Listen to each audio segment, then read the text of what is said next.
So having covered the background and the values and terminology around person-centered planning, then what we're going to look at now is more going into the autism, because autism has specific characteristics. And if you're going to do person-centered planning with people with autism, then it's really important that you understand how autism works. Can anybody tell me what autism is? What they believe autism is? It's a condition. It's a condition. Thank you for that. It's not a disability. It's not a disorder. It's a condition. Thank you. ASC, Autism Spectrum Conditions. Brilliant. Okay, so let me just go in, before we start talking about the different areas, let me just give you one idea. I want you to imagine that I've now picked you up, beamed you up in a time capsule, and I've taken you across to a country that you don't know the language, you don't know the culture, you don't know how to dress or anything, and I just drop you down. And I say, off you go then, get on with it. How would you feel if I did that to you? Insecure, yes. Any other words that go with that? Scared, very scary, yeah. Because you, go on. Confused. Confused. So confused, scared, all these feelings of shock because you don't know how to communicate or you can't communicate. You don't know the codes and how to behave.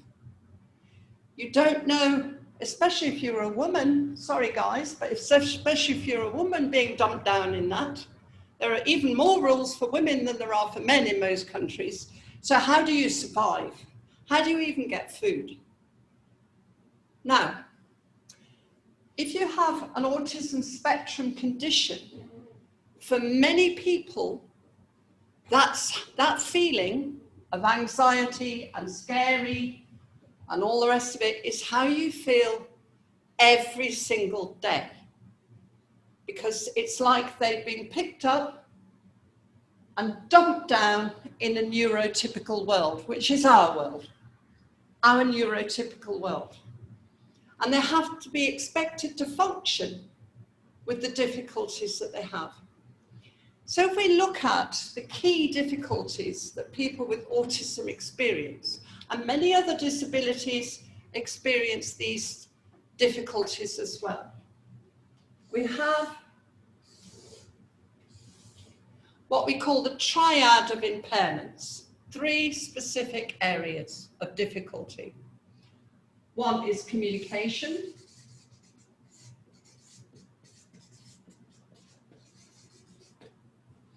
One is about imaginative thinking.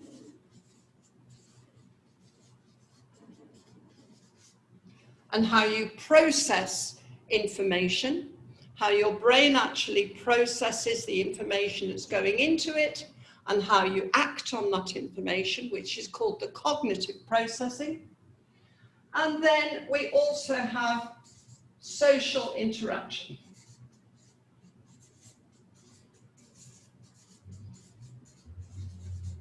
So people who have difficulties with communication, either spoken or what they hear, difficulties with imaginative processing and imaginative understanding, and difficulties with social interaction and understanding the social rules that we all understand just because we do. We learn it instinctively.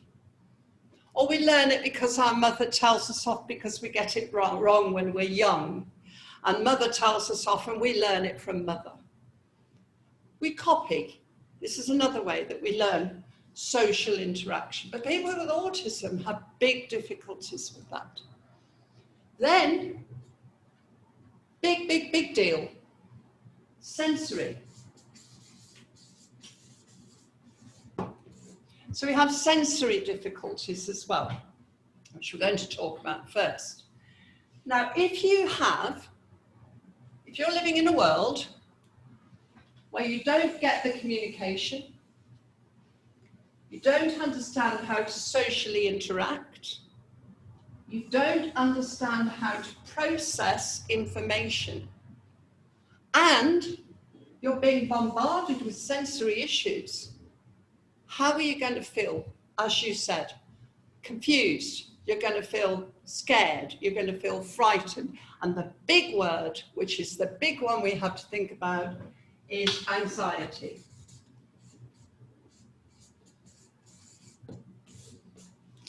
So people with autism spectrum conditions live on an anxiety level.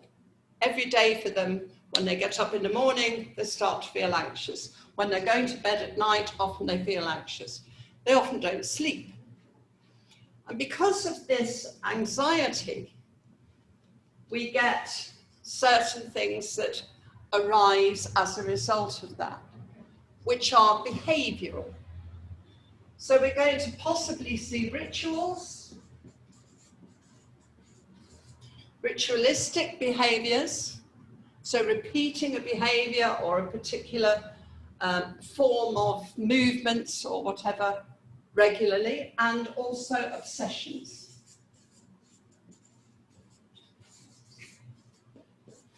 Okay, so getting obsessed with certain people or certain things, maybe certain cartoon programs, or actually some of them are even obsessed with things like a pencil marker and collect them and line them up and look at them. Okay.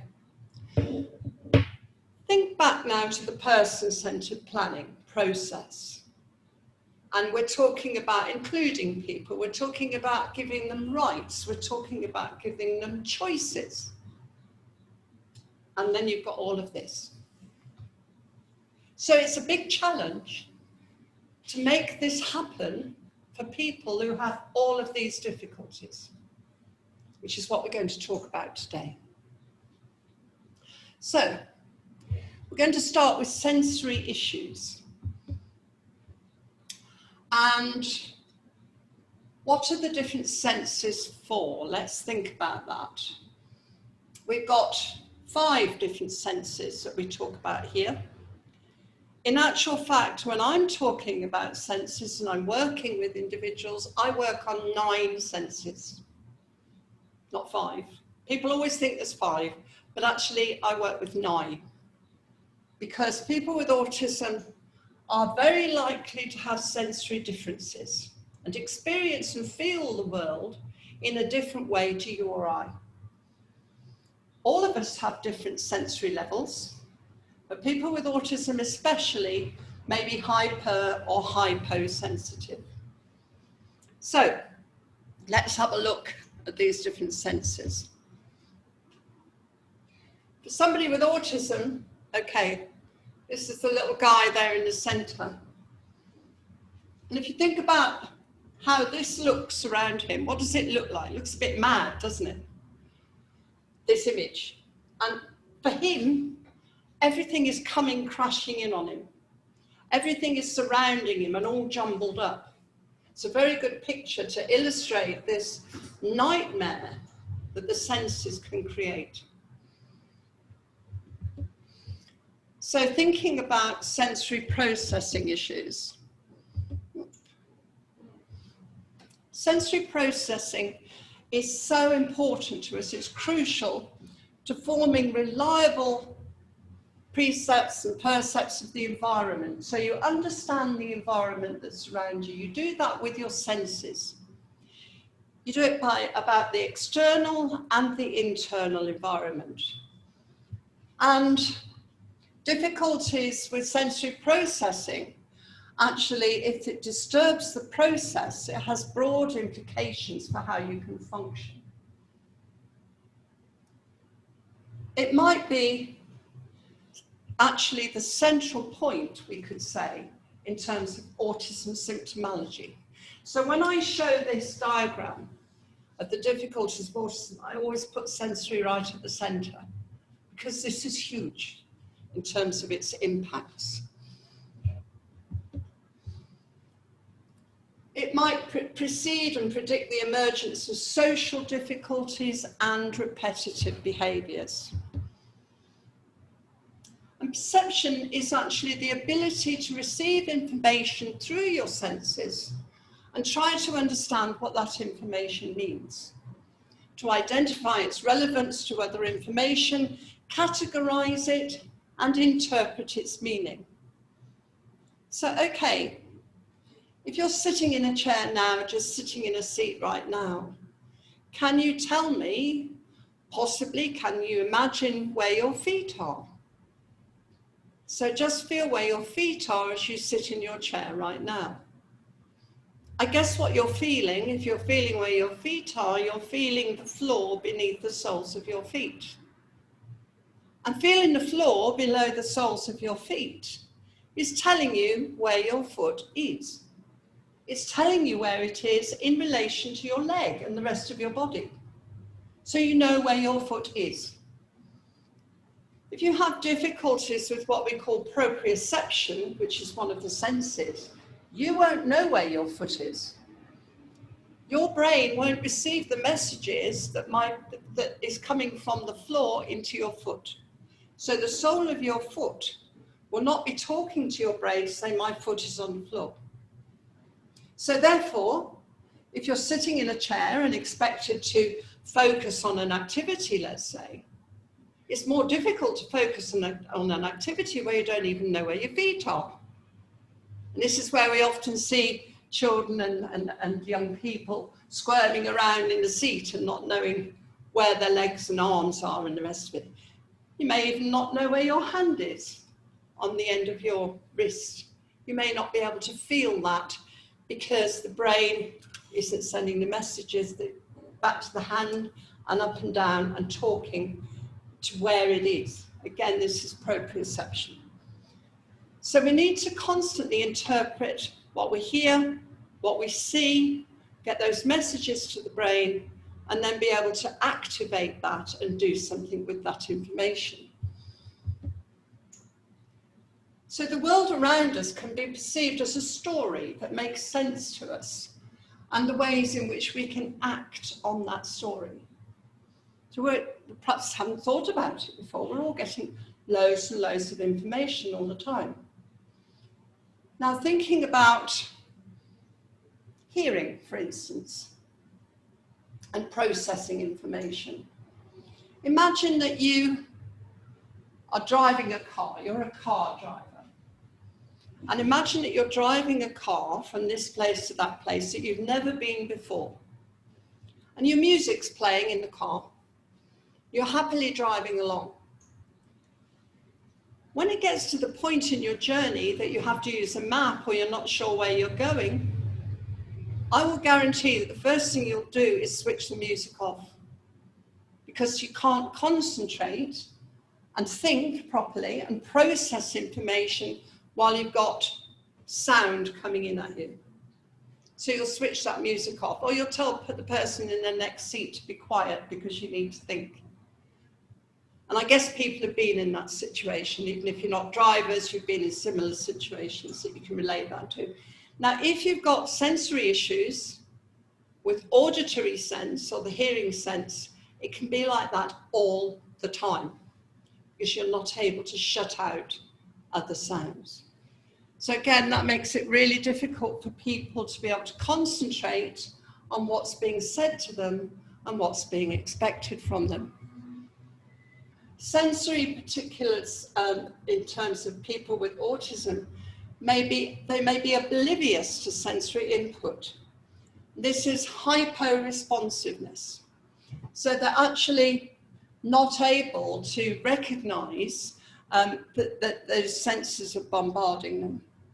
It may be that they show exaggerated responses to sensory stimuli, which is around hyper-responsiveness. So we've got hypo and hyper. Hypo is under, hyper is over. So if you're hypersensitive, you're oversensitive. If you're hyposensitive, you're undersensitive. Now, if you're extremely hyposensitive, and I have known this to happen, you break a bone. You don't actually feel the pain.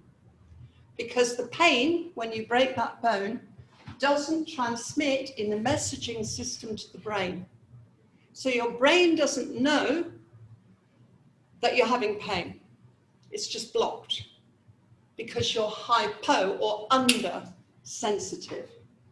Somebody who's hyposensitive might go out on a day like today in Cyprus, where it's very, very hot day, with an anorak done up to here, a thick jacket done up to here, because they aren't feeling the heat.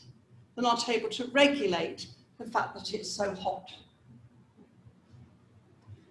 They may take pleasure from sensory activities and actually search for sensory stimulation by engaging in activities such as fidgeting or repeating noises. This is called sensory seeking. So if people are perhaps hyposensitive, they may actually seek out and look for opportunities to activate their senses. So classically symptomatic of autism, we see people sometimes who are doing the flicking. This is a classic, we call it stimming. And we see that quite classically, the flicking and the stimming and all this. This can be sensory seeking because they're trying to actually activate some senses. They're trying to actually get those senses going, because not because they know that they need to do it, but their body is telling them they need to do it. But they don't know why they need to do it. We may see people who rock. This is a classic movement in autism. Now, people who rock may have a problem with their vestibular process, which is the balance process in the inner ear. So they're rocking to get that sensation within the inner ear of actually counteracting the sensory input that they would otherwise have.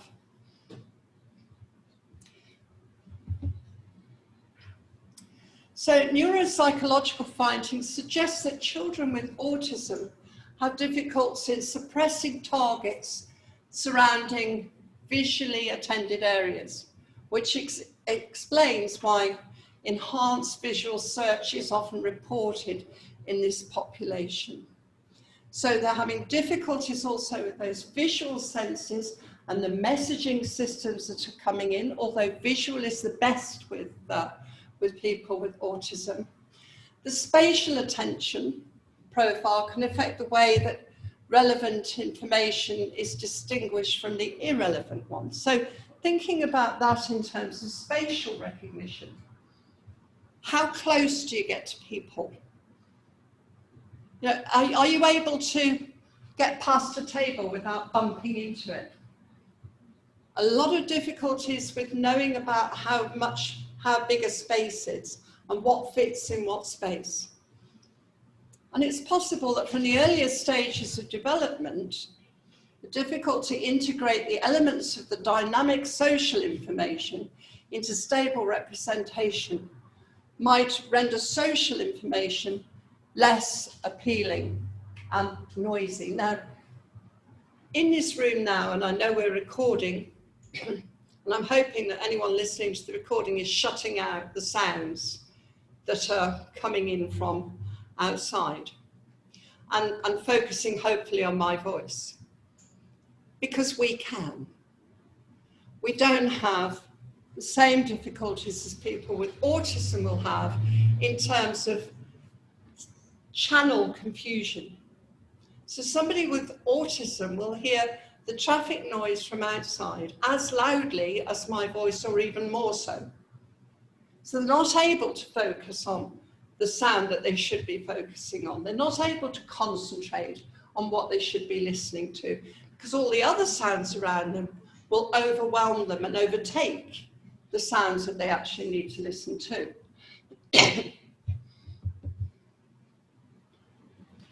So society is the human environment, the neurotypical society.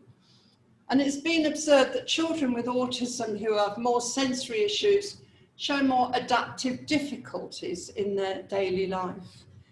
It's very difficult for them to adapt to the neurotypical world because of their sensory difficulties. Difficulties such as initiating and maintaining social interactions. They may stare and gaze into space. Now, if you look back at my diagram, one of the things I wrote down was social interaction. And these young people, these children, these adults, may not be able to understand the unwritten social rules. And I'm sure that anyone listening to this will understand that it's rude to stare at people. Now, obviously, in different cultures, there's different rules. So you have to understand the cultural rules for the culture you're living in. But overall, it's rude to stare at people. It's rude to look at certain parts of the body on somebody. If you're looking at somebody, you keep it up here. Certainly you don't look at a woman in this part of the body, or you're considered rude. Somebody with autism won't instinctively understand that. They won't automatically get those rules. So they're already at a difficulty because they have difficulty socially interacting in a way that's acceptable in our world. Why are they staring? Partly because they don't realise they can't, or they shouldn't, because they don't understand those social rules.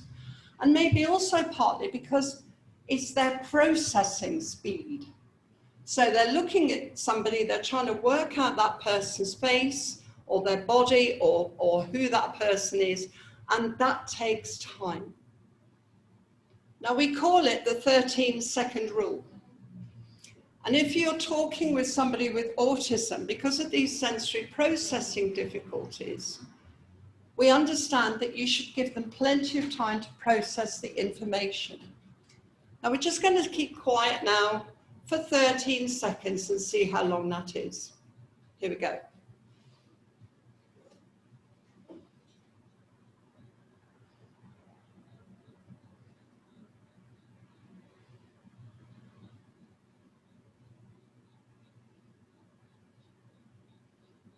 There we go, 13 seconds. That's a long time, isn't it? So if you ask somebody with autism or some disabilities a question, then they may not answer straight away. And that's because of this processing that they're doing. How I describe it is like this. We can process information like that. Real fast hookup. We're like computers with a speed hookup. Okay, if I've got autism now, I have the information and it's on the top tab. I've then got to go down a tab and click on this tab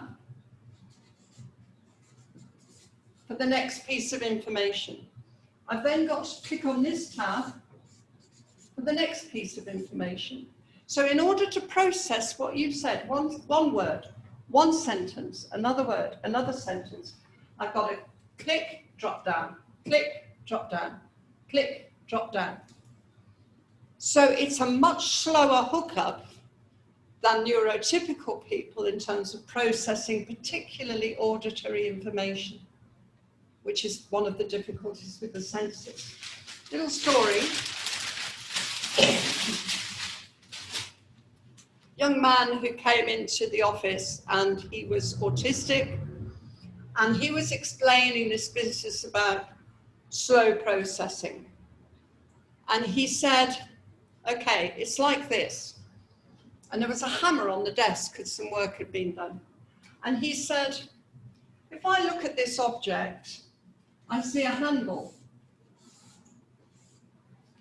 I see a piece of wood. I see a piece of wood. And then I see a piece of metal.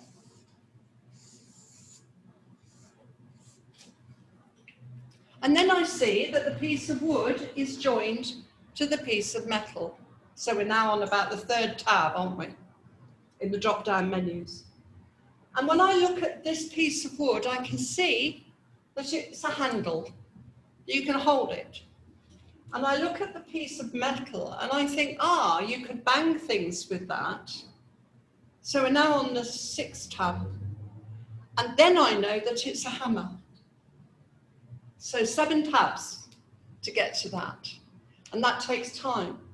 The fact is, though, that if somebody interrupts him, between him recognizing that this is a piece of wood and coming to the end of knowing that it's a hammer, he's going to have to go right back to the beginning and start again with this as a piece of wood.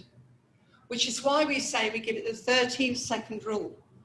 If somebody doesn't answer straight away, we don't jump in and ask the question again. We don't interrupt. We allow them the time to process information. This is really important when you think about something like person-centered planning, when we're talking with people and giving them choices and asking them to use their voice in whichever way they choose, because it may be that they're not giving us immediate answers. And this will be why. It'll be the delay in processing as to why that's not happening. So the other thing is higher engagement in over-focused and repetitive predictive patterns of interest could importantly limit those social interests. So another story. I met with a young man with autism that I hadn't met before. This was years and years ago when I first started in the field. And he was a very nice young man, and he seemed very interested in me. And he said to me, what's your name? And I said, Angela. Where do you come from? And I told him. Do you have children? So I said, yes, I do. I told him my children. How did you get here today? And I said, I drove. He said, where did you drive from? And I told him. Excellent. So there's me thinking, wow, this is really good. He must really like me. We've had a great conversation. He's asked me for information. This is really encouraging. Until I saw him meeting other people. And he went through exactly the same repertoire with every single person. Hello, what's your name? Do you have children? Which route did you take to get here? How did you get here? How long did it take you to get? Exactly the same repertoire of questions. He wasn't actually really interested in me. He was interested in asking the questions and getting the answers. Now, this is the difference. And we need to understand that people with autism will offer different social experiences than the neurotypical population. And we need to understand that when we're working with PCP, that what we hear may not actually be the reality behind what we hear. And what we think we're saying to people may not be what's being received in here as well. But that's around the communication. Go back to communication. That takes us back to the communication difficulties. So, atypical visual behaviour can be construed as attempting to avoid visual input. For instance, covering the eyes against bright lights and things, or seeking additional visual stimuli like twisting the fingers in front of the eyes, covering the eyes. You often see people covering their eyes to shut out glare, to shut out light, because they're super sensitive to light and glare. So they may want to shut out the light. They may do this stimming. Another thing socially is they may avoid eye contact. One of the classic stereotypical things with people with autism is that if they say, oh, they don't do eye contact. Well, some of them actually do. And some of them do it quite well. And some of them hate eye contact. There are some therapies that try and force kids to do eye contact. Well, I never do that. Forcing kids to do eye contact is trying to force them into the neurotypical world. When you actually listen to people with autism tell you about things like eye contact, what they're actually saying is that the eyes are very scary. Why are the eyes very scary? The eyes are very scary because if you actually look into somebody's eyes or look in the mirror at your eyes, they move all the time. They change all the time. The iris gets bigger and smaller depending on the light. the pupil normally reflects a little piece of white light. And they're changing and moving all the while.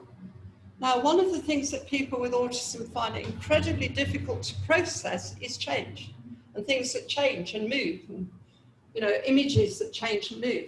So the worst place to have to look in somebody's face is the eyes, because it's scary, actually, for them. So I never do, you must look in my eyes before I'll speak to you.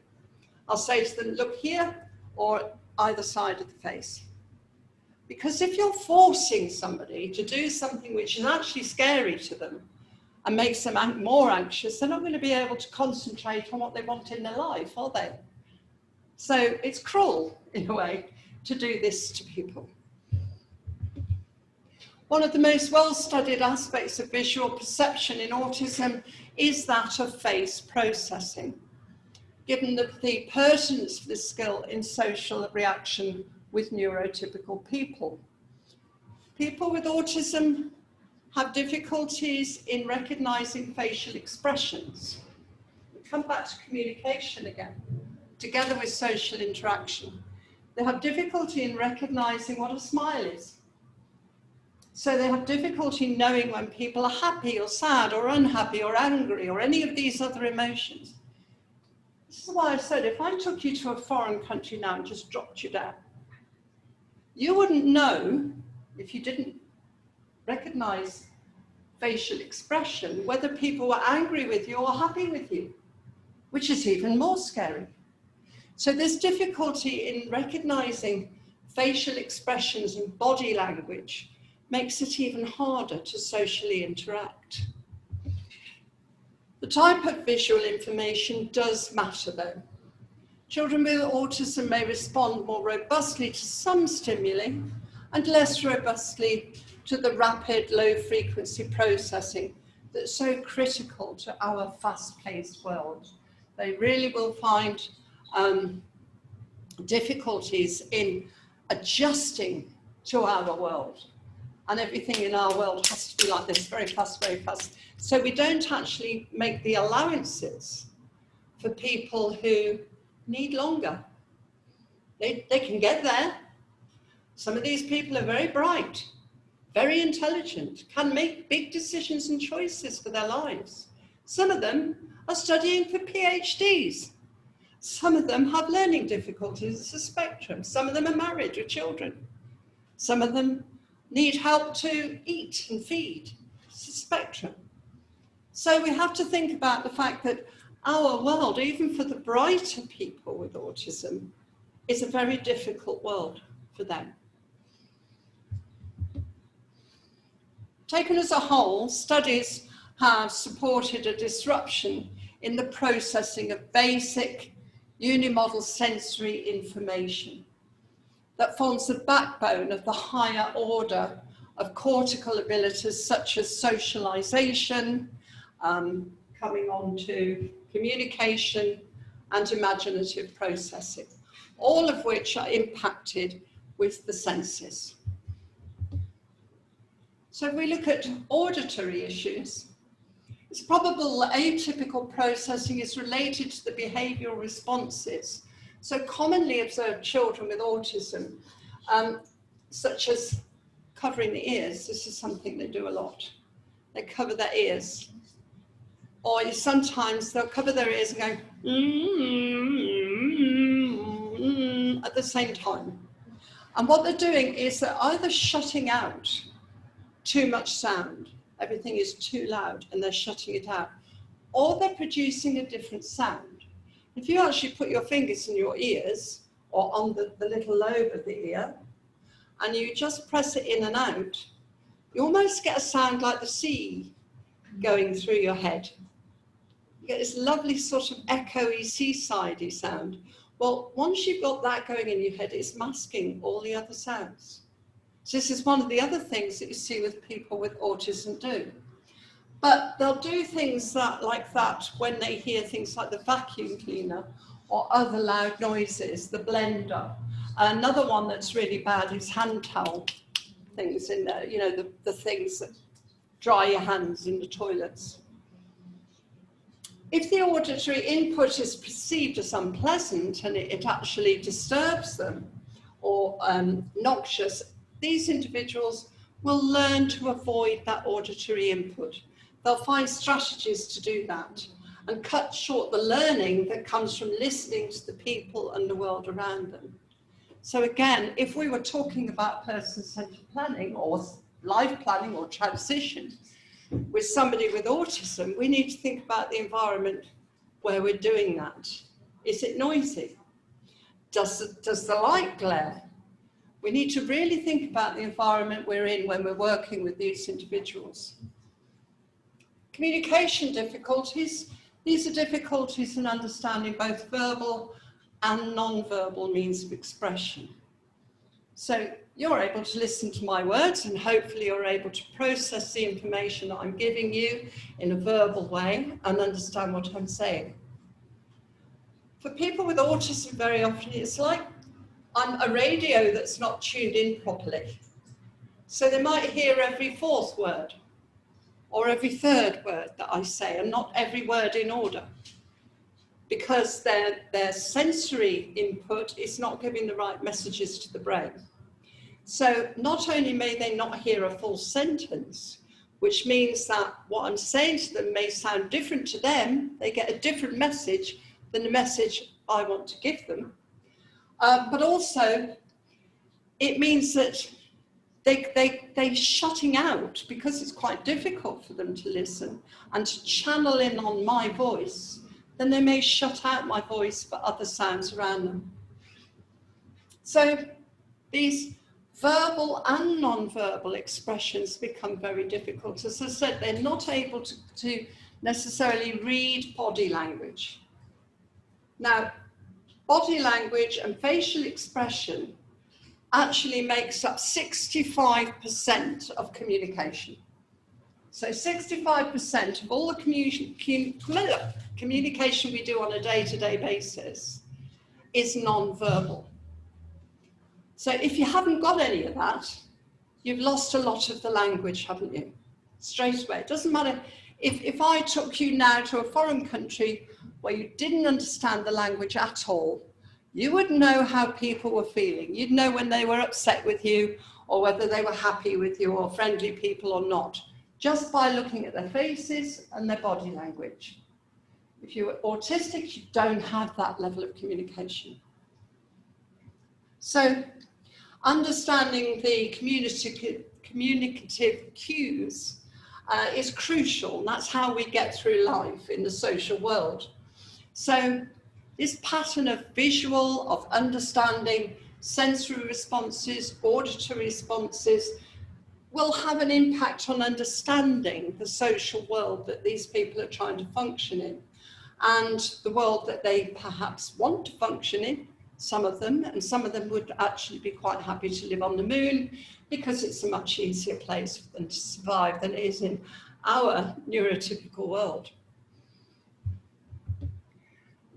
Then we think about tactile issues, the tactile being, the organ for tactile being the skin. So our tactile responses actually all come through the skin, which is the biggest organ that we have in the body.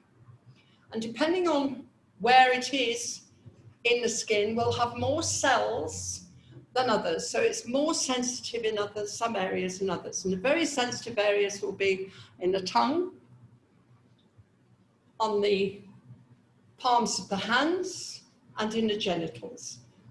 Those are particularly high distribution of cells, which gives us more sensitivity. But the skin is an organ. So we feel things through the skin. So we know if we've got a sock on our foot, and we know if we've got an alligator about to bite us. Our skin will tell us that. So difficulties with this particular area of the senses concern mostly the discomfort with regards to light touch to head and body and particular clothing. And a lot of people with autism will not be able to concentrate, maybe because they've got a label in the back of something they're wearing that's itching them, Maybe the fabric of what they're wearing is itching them. Socks can be very difficult, and you can buy seamless socks, but we advise parents to turn the socks inside out so there's no seam. Now, you probably wouldn't even notice the seam in your socks, but because these people are hyposensitive and their skin as an organ is sending messages to the brain about this thing that's bothering their toes, then that's the only thing they'll be able to focus on if they've got difficulties with something like seam socks that are bothering, or a label, or itchy fabric. So we have to really think about that. And the difficulty is these people will react emotionally and maybe aggressively, not always, but some of them, if polite touch. If anyone's ever had run your finger up the back of your neck, or something's caught on the back of your neck and it makes you go like that, yeah? This is the reaction to light touch. It puts your nerve endings. Now, if you've got autism, and this is one of the difficulties that you have around touch, then you might feel like that every time somebody touches you. And in some cultures, people are very touchy-feely, especially if they're caring for people. So just a little pat on the shoulder or a touch here or there, that could actually be very painful to somebody with an autism spectrum disorder, or condition, should I say. So it might be that if somebody touches them in a place they don't like, a light touch, they may react in a fight or flight mode. And fight or flight means that you either run away or you hit back. So this is why we see these behaviors that we sometimes see. So these emotional and other social reactions can often be due to that. Imagine, like, if I said to you, right, okay, for this morning, I want you to sit on a little marble, a little ball, all morning. I just want you to keep it under your bum and sit on that marble or two all morning.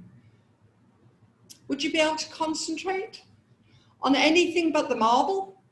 Probably not, because it would be an irritant to you. You would be so conscious of it that you've got, or something with a little spike in it. Now, for somebody with autism, this is how it is. If you've got sensory tactile hypersensitivity, then this is how your socks will make you feel. So being made to wear your socks or school trousers or whatever can be incredibly uncomfortable.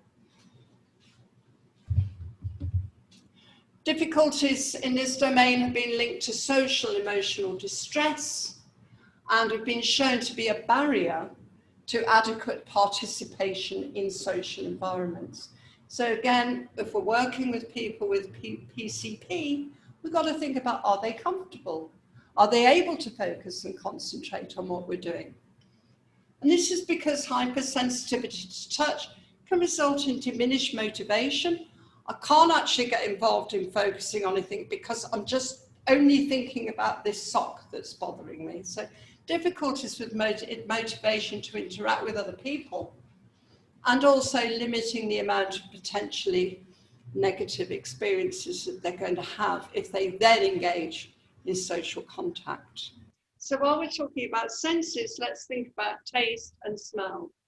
And reports describe that often sensitivities to specific food-based things, products, are about taste, texture and appearance. So how it feels in our mouths, the taste it gives us in our mouths from all those receptors that we have on our tongues that give that information to the brain, and also the appearance of the food. And just as an aside, often we find that people with autism don't like food that isn't a certain colour. I've worked with people that will only eat food that's the colour red. I work with people who won't have two types of food touching. And certainly they don't like two runny foods that touch. So the way that food is appearing to them matters. The way that it feels in their mouths, is it comfortable in their mouths? What sort of taste senses does it give us? And more than one sense is involved in these attitudes. So it's vision for how the food looks, taste, for the taste that it gives us, is it bitter or sweet?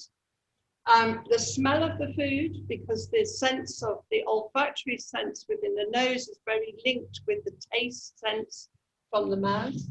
And studies are more controversial in this matter. There is another thing that I would just want to mention at this point that we need to be aware of, particularly with autism, and that's a condition called pica. And pica is about putting things in your mouth that are not digestible. So it might be picking up soil and putting it in the mouth. It might be picking up pieces of plastic and putting it in the mouth. It might be picking up a stone and putting it in the mouth. Now, this, of course, is about tasting, the taste, the texture of objects that people will seek out in a sensory seeking way. But of course, it's highly dangerous. So we've had people with pica who have died because they perhaps filled their mouths full of tissue and they can't breathe and it gets caught down here. So pica is something that's we've really got to be careful of with if we're working with people with autism spectrum conditions. It's not terribly common, but it's a little bit common. I think most people that work with people with autism in general have seen people who have pica, and we need to be aware of that because it is so dangerous.